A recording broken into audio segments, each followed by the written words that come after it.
Նախ նշենք, որ սալմոնելոզը ինքն իրենով հանդիսանում է սուր աղիքային ինֆեկցիա։ Դա բակտերիա է, որը մտնելով ստամոքսաղիքային տրակտ առաջացնում է ինտենսիվ բորբոքում լորձաթաղանթի։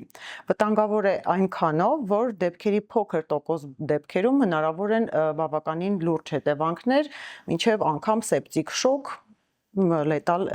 ելքով, առաջացնելով սուր բորբոքային պրոցես ստամոքսաղիքային տրակտի ամբողջ ընթացքում